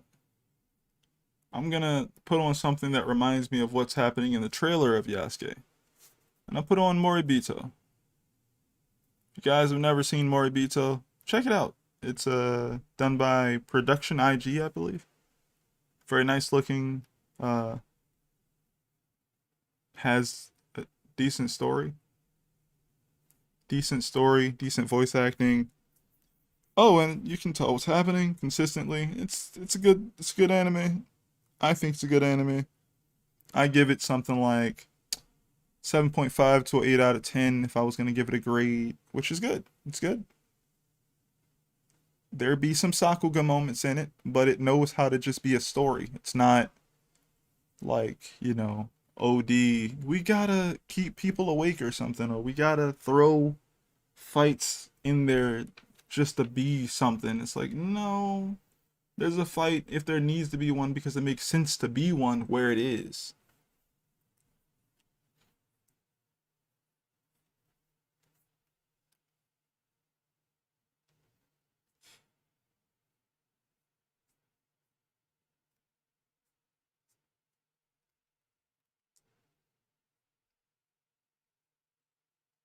My my favorite director of American cartoons is Gendy Tartakovsky. I feel like if you give Gendy Tartakovsky a budget, he'll be able to give you what you want. But obviously, if he's directing it, it'll be in his style. But like, I feel like he'll be able to use that budget correctly. He's one of those directors that I feel like wouldn't waste any of the money on anything that doesn't work like at all. It would actually all be utilized. And I feel like that's what you want. If you get a director or whoever, like someone produce something, you want them to be able to see everything and go, okay, here's where all of the time and effort is going to go into this and that. Like here's all this all gonna work. Yeah, he understands animation and composition very well. I think Star Wars had paid him, well not Star Wars, right? But was it Lucasfilm? Lucasfilm had paid him. Yeah, Lucasfilm had paid him a certain amount of money to create some shorts. And they tried to make it like some seconds or something like that. And he was like, I can't do that.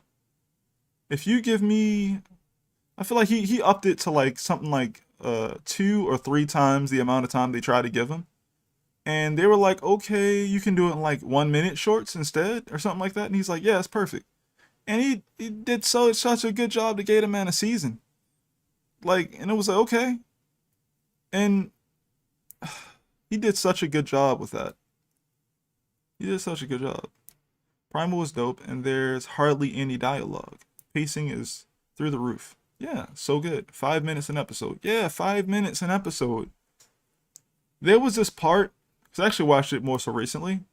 There was this part in the Clone Wars joint where he directed this episode, I believe, where like there was these stormtroopers, right? And they were like really cool, right? They're supposed to be like, really good, right? They work with certain commanders of this Jedi army or whatever. They're like, we're sending in the best stormtroopers we got or something like that, right? Man, they go into the scene, it transitions over to them, and man, they get shot out of the air. They get shot out of the air. One of them, I believe, couldn't be saved. The other ones, it was like 5 of them left. They didn't say not one word. They were pointing and aiming. There's stuff whizzing all around them. And they collected themselves, took out these guys like it was nothing, and did the mission. And they hardly talked at all ever because they were in enemy territory, so they didn't want, to add any extra sound. They destroyed this enemy faction on some real professional stuff. And I was just like, man, what a statement to make. What a way to make a statement about how good they are. It's like, oh, we're sending in the best.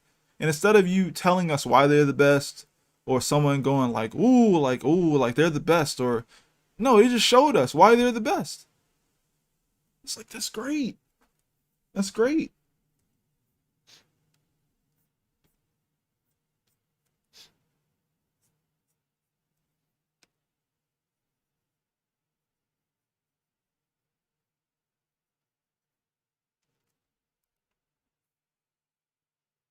which is funny because Lucasfilm is all about sound. Hmm. But yeah, it works, right? Because you don't need dialogue to do it. You can use the sound. Yeah, yo, like remember when remember when Revenge of the Sith? All right, Jerry. See you later, man. Thanks for stopping by. Remember when in Revenge of the Sith, when Anakin walked up on the younglings, and they were like, "Master Anakin, the enemies are everywhere. What are we going to do?" And he just ignited his lightsaber, and the kid was all startled. That was perfect. He didn't say anything. The lightsaber made the sound, so you knew what was up. Good, it's good stuff. But Tartakovsky only needed sound effects. Yes, yeah, because the sound effects, like, yeah, man, like, it's such a moment, right? Like, it was such a moment, man. Like, he was just like, Master Anakin, what are we going to do? There are enemies everywhere. He looked at that kid. He looked at that kid, and he just ignited the lightsaber. He was like, what's happening? They cut the scene. They cut the scene. You was like, oh no. You're just like, oh man, this is really about to be bad, bro. Like, oh man. You looked at that kid like he's like he lost his mind, bro.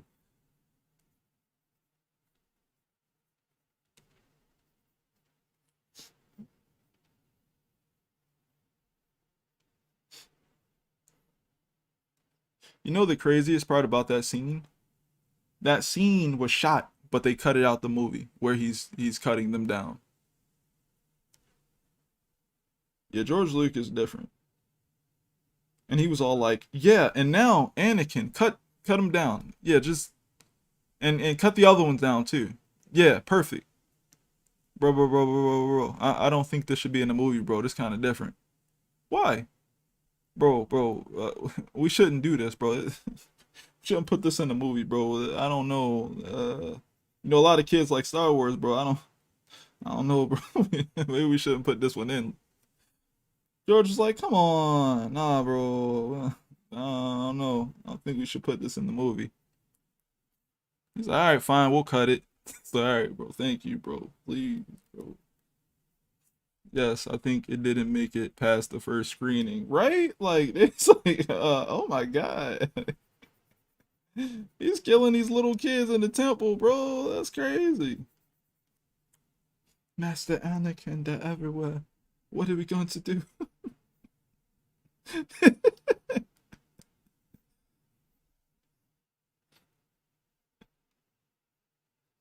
Yeah, man.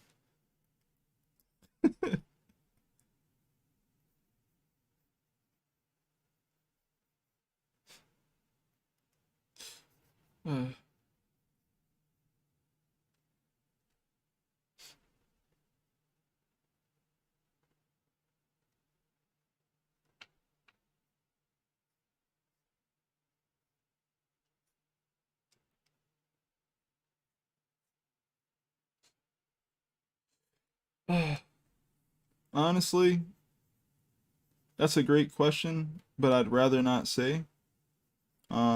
You can check it out on Tapas. Most of the content is free. There's around 200 pages of content on Tapas. So, yeah. Only reason is because, it's not you or anyone or anything like that I've talked to, but it's just companies really be out here just stealing your concepts when you just speak them out loud. And number two, it's a comic, and I actually do have a bunch of comic content out there for you to read for this story specifically. So there's no real reason for me, in my opinion, to pitch it right now, like anymore. So I'd rather you read it. Tell me what you think. It's in the description of probably this video and all of my other videos. It's called The Divinity. Yeah.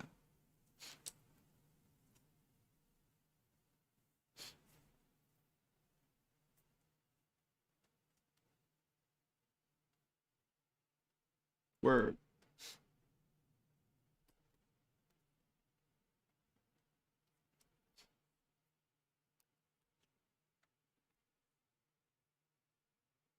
Yeah, I have several up. I've been doing comics for a while, trying to get better, trying to enjoy doing storytelling and things of that nature.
Hey, what's up, guy?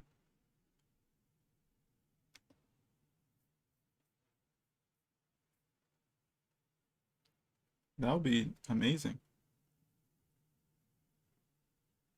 That would be awesome. You got to talk to the Lowe's G about doing something like that as well. I don't know if he would take it though. I need I need to take a page from you and just putting something out there. Yeah, man. Man, you never know how difficult or fun a comic can be until you really do it. But once you do it, you actually learn what you feel like you want to work on the next time. If you do that with a series like a one shot, like a story that you finish in one go, I feel like you can progress pretty quickly. But when you do that with a series, it's kind of taxing a little bit to me because even though you have figured out things that you want to do the next time, you also have something to come back to that you have to kind of bridge off of. And that can feel good or detrimental to some people, I assume. It's almost like it's almost like going, "Hey, remember that chapter from the part 1? Now I have to come back and do that thing again, but I have to try and do better than that type thing, you know? Or those moments or that world, right? Like let's say you kept drawing a I don't know, a certain setting from a certain point of view with like trees and everything. It's like, yeah, well, now I got to draw those same amount of trees again or something like that. And then you spin the camera around and you just like, oh, like, where was that tree at again? You know, that's always been fun, like difficult for me. Cause it's like, yo, if these guys are standing like here, and there's a weird tree here, and it swiggles or something, right? A swiggly tree, and then the other trees are normal, and they like that, right? They're just like that, right? And they go around the shape like that. When I spin the camera, to a different scenario. And I got the guy, like, maybe the camera's pointing up at him, right? That swiggly tree is getting skewed as well, right? That swiggly tree is like, I don't know. It's it's just like you think about stuff like that and you just like, yo, I gotta really spin space in my head. Like I gotta really spin space in my head for this two-dimensional drawing that I've created to create the consistent illusion of three-dimensional space. Yeah, that's always the fun, the difficult fun stuff for me anyway. I don't know why that came to that. I just my brain just was like, yeah, like, here's the little stuff that I deal with or think about.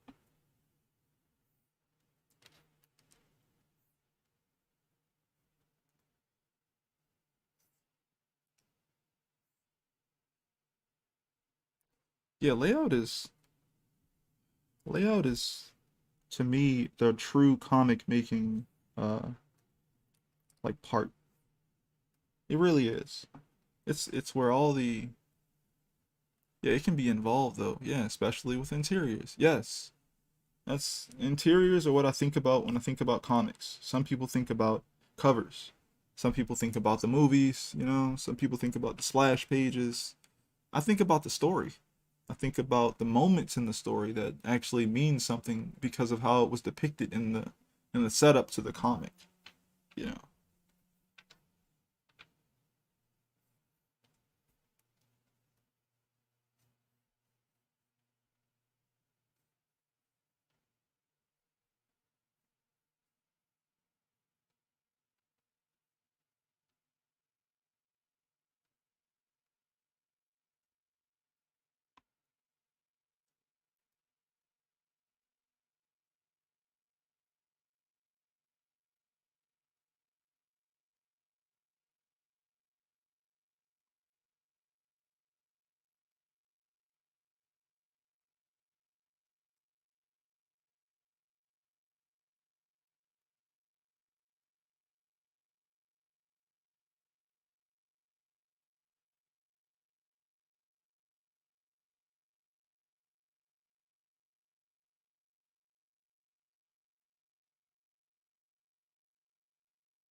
Oh, thanks. I guess you're checking out the pages on Tapas?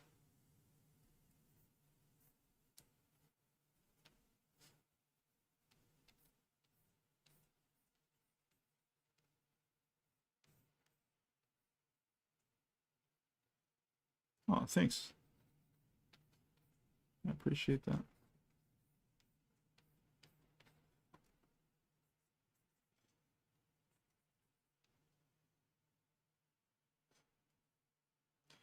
Trying to really draw this boat, even if it goes outside of the frame, because it's really gonna help me understand how this fits into the space. Also, how you talk about shows. Thanks, man.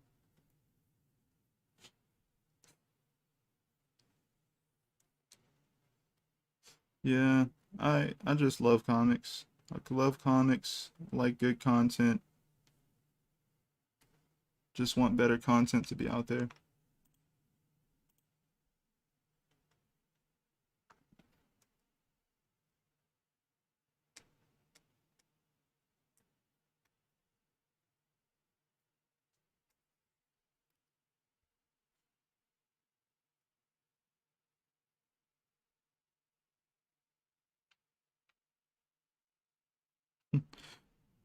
Oh man. I keep coming back to this freaking Cowboy Bebop episode. It's when Faye finds the tape. No, it's when they find the tape with Faye on it, and they're watching it because they're like, whatever, we got something out of this adventure, if you will. Let's just figure out what the heck is on this tape. It's probably something stupid, you know. And by chance, it's a VHS tape that has it has a video of Faye when she was younger, and she's cheering and she's saying, "Don't lose me." It was a video to her future self that she never got to look at. And she's just looking at it like, I don't know who that is. And I just get really sad when I think about that episode. Because you, the viewer, is like, oh my god, that's you. It's you. And she's like, I don't know who that is. It's like her memory of her doing that, of herself being that young, recording that, being that person, having those friends, doesn't exist in her mind anymore. And it's just really tragic when I think about it. Well, they had the most. Yeah, they had to do the most to get that VHS player. They had to do so much. It was like, man, I don't even care no more, man. What's on this stupid tape, man? Like,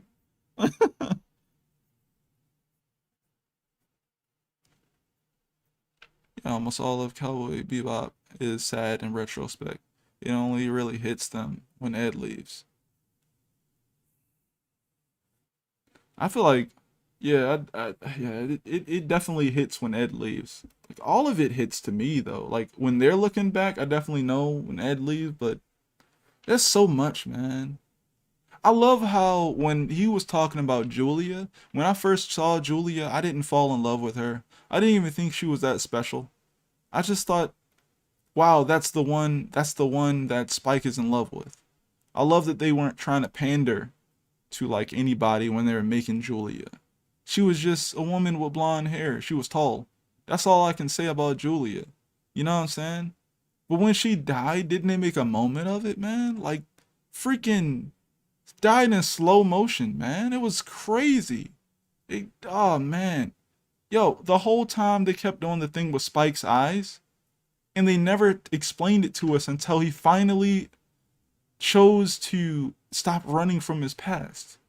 He was like, and he's talking to the person who's like don't leave, bro. Like I'm gonna be real with you real quick. Like I finally remembered. Like I remembered who I was. Like I have my memories back. And he countered her like a fighting game and was like, oh word, I'm gonna be real with you too. You see this eye? It's not real. He's like, what? It's like what? Then he did his whole spiel about like, oh man. Oh man. Uh, Oh man. Yeah, I'm not going there to die. I'm going to see if I'm still alive. And it was just like, man, man, come on, man. What?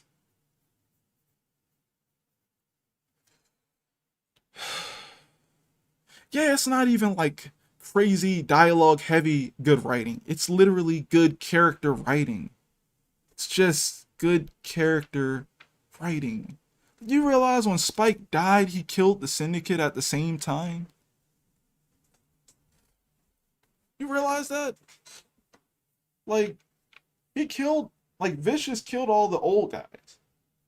Only people who was next up was him or Spike. So when Spike came through, killed Vicious, and he died at the end, there was no more Syndicate to be had. Because there was nobody who could possibly take it over.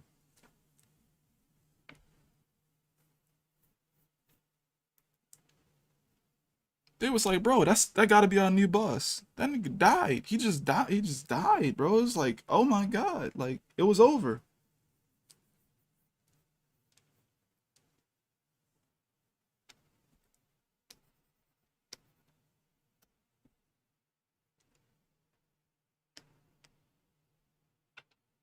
That's such good writing, bro. I'm not going there to die. I'm going there to see if I'm still alive, bro. Because this man has been seeing the past in his freaking. Like, he's been reliving that joint over and over again for so long. And running from it at the same time that he just doesn't know if he's alive. Like, yo, like, how many people in life feel like they do such monotonous things consistently that they feel like they're not alive? A lot of people.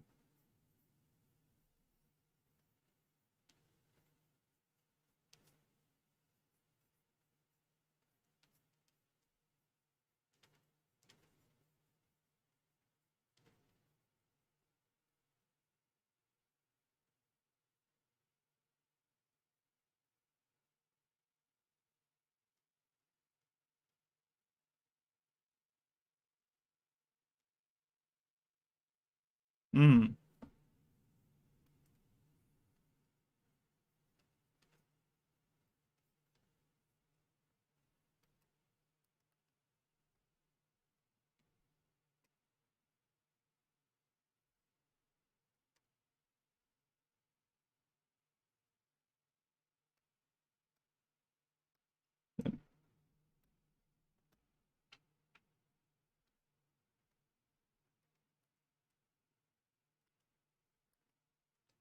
Yeah, and when they had a chance to do the movie, they didn't go, "Hey, we're gonna take this movie idea and we're gonna like do a forward continuation." It was like, "No, we're just gonna spend some time in the past with the crew. We're just gonna bring the crew back together and do something in the past of the series." And that'll be, oh yeah, yeah, same thing with Trigun. It's just like, man, man. Have you ever watched Psychopaths? No, I have not yet. I want to check it out. I hear season one is good.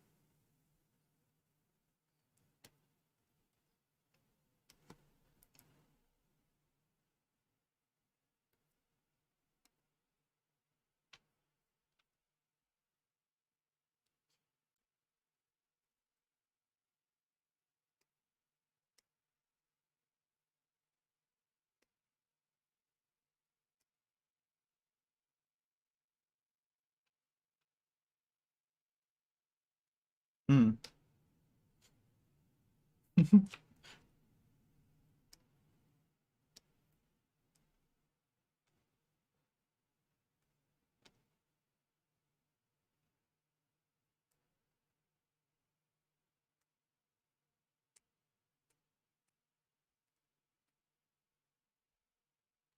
Yeah, I'm gonna check it out.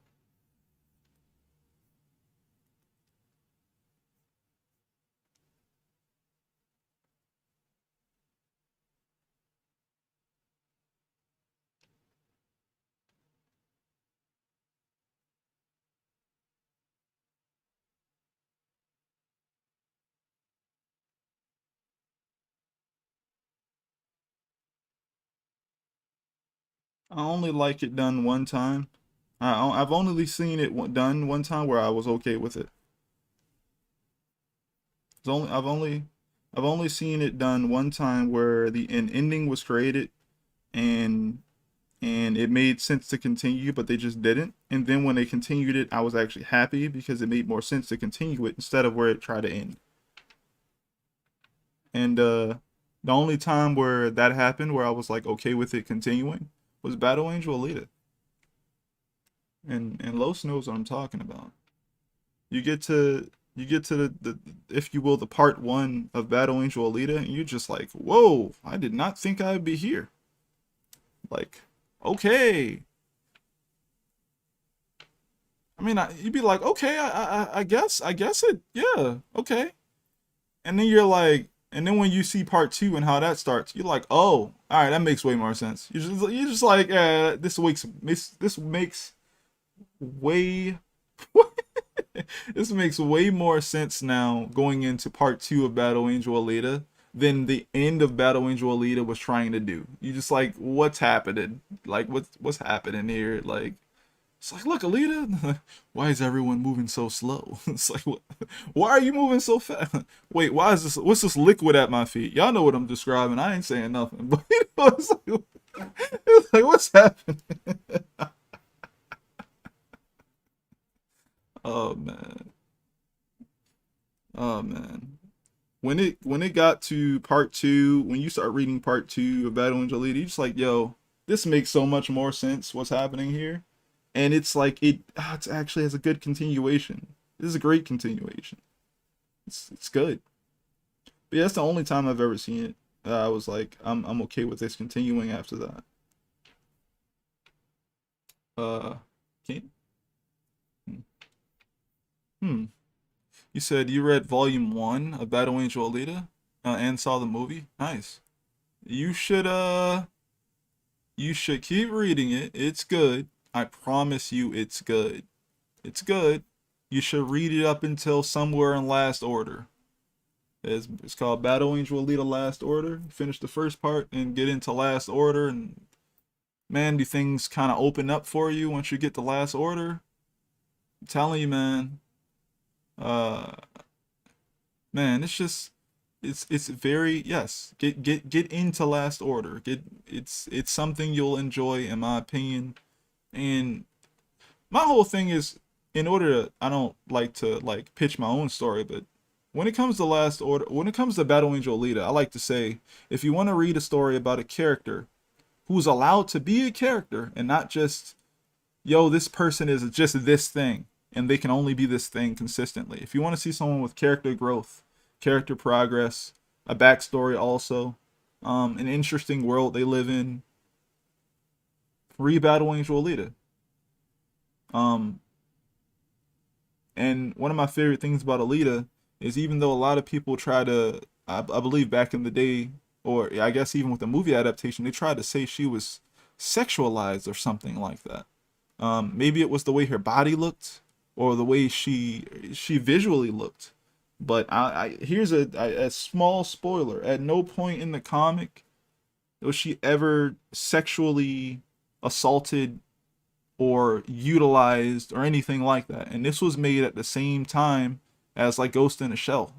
So you would expect that that type of thing might have gone down, but at no point did that happen. And that's impressive.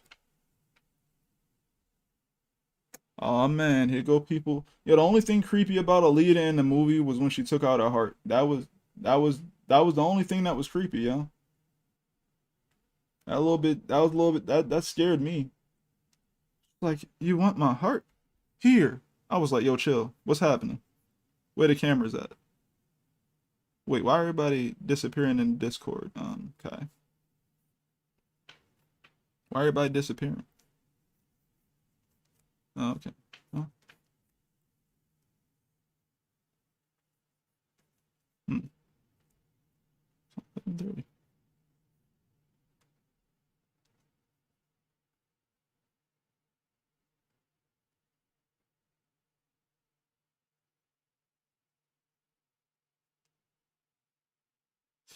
Hmm.